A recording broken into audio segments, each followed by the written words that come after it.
Hey everybody, let's see, it's Sunday. I know that because it's the beginning of my work week, and it is June 4th, 2023. I had two classes on my Sunday. I teach at a traditional studio, and then I teach at the gym, and both classes gifted me this connection to students where I could see them unravel and unfold.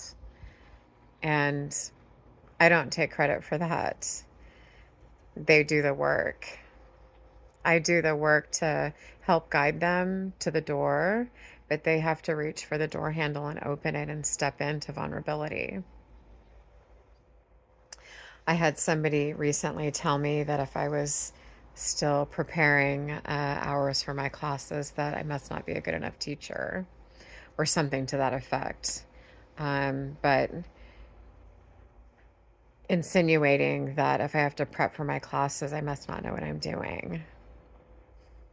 And I just chuckled because those that have that mindset are so closed off to doing the work to be a better human being or a better spirit, right? And the thing is that when we show up and we do the work for ourselves, we're not only helping ourselves, we're helping those people that we interact with too.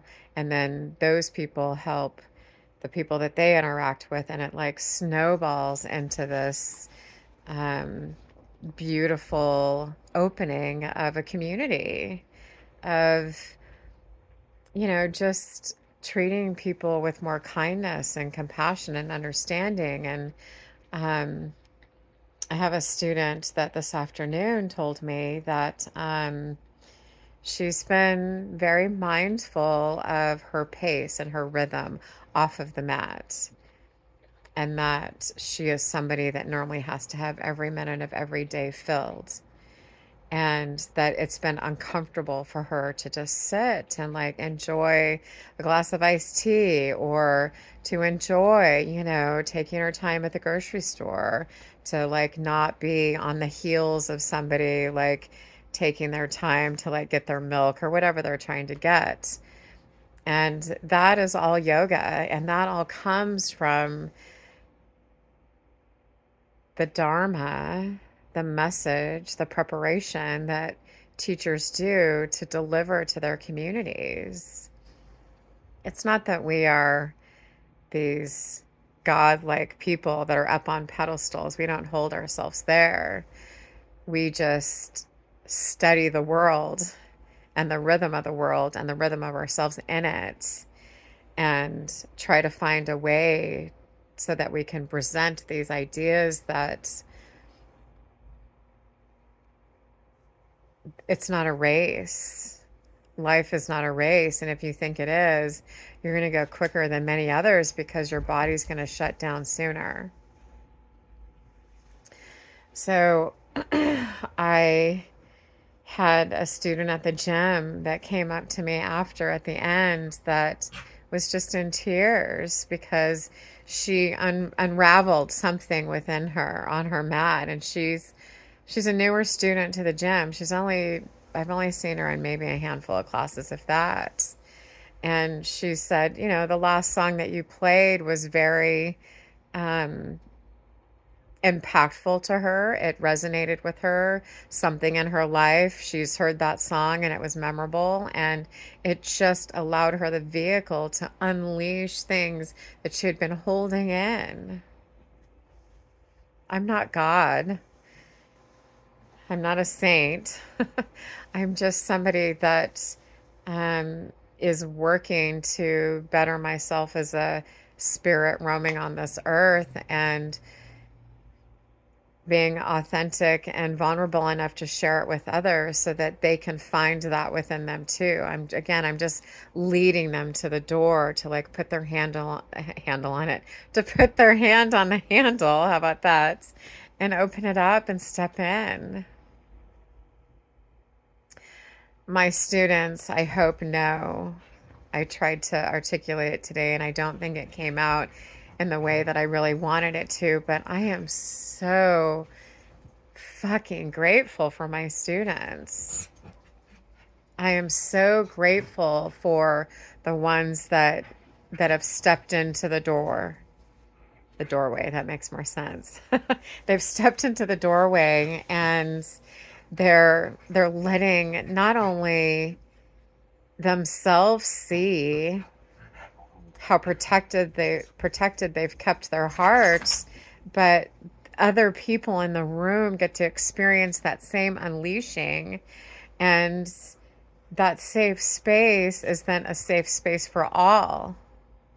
So when you show up on the mat and you're having a really difficult time in life, you know that that room, that energy, those people, the Sangha are going to be there to lift you up. It's such a beautiful thing to experience as a teacher. It truly is. And I've had those moments. I don't know if I've shared this story in a while. I've shared it in my class before, but many, many years ago when I was just really connecting the body, mind, and spirit piece in my practice.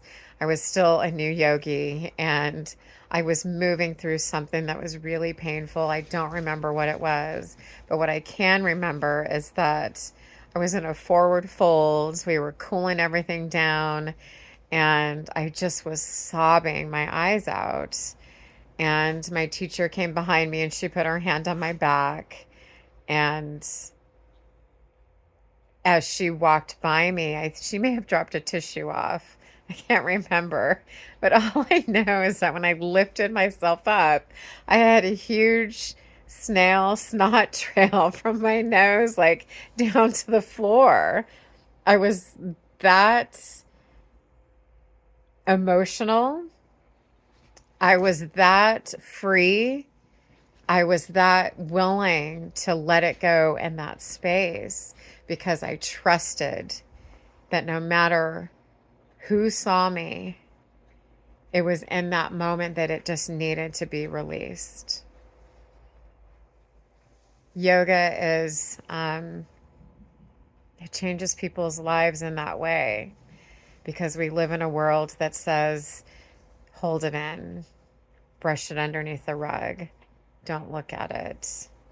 And then you end up with people that have a lot of mental health issues and are depressed, and leads into addiction of various sorts. And um, why be that way if you have this amazing vehicle to step into and just let it go?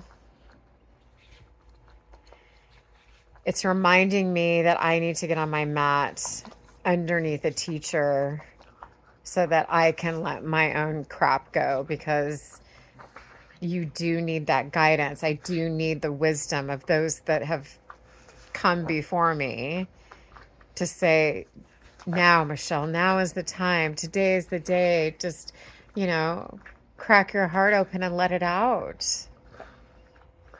We give people permission to do that in the studio and at the gym. I was not expecting that today. And it was such a beautiful gift. Such a beautiful gift. So, that's my dog snorting. um, but that is why I prep for my classes. That's why my playlist is important to me. That's why the rhythm and the flow of the ups and downs, the postures that I'll lead you into, along with the message that I'm trying to send, it all coordinates, and it doesn't come like that. It takes preparation, and it's so worth it when you have days like today when people tell you, you're changing my life. I'm really not changing it. They're just opening up. They're doing it on their own. I'm just articulating some readings and passages that have impacted my life for the better. So, wherever you're at today, Love where you are. You can still feel the energy of the strawberry moon. And know that you're loved and supported, even if you don't sit on a yoga mat ever. Right? You can find your way there. And I do believe that we're all divinely delivered to yoga when it's time for us to really dig into ourselves and open the heart more. So, thanks for my ramble. I love you and peace.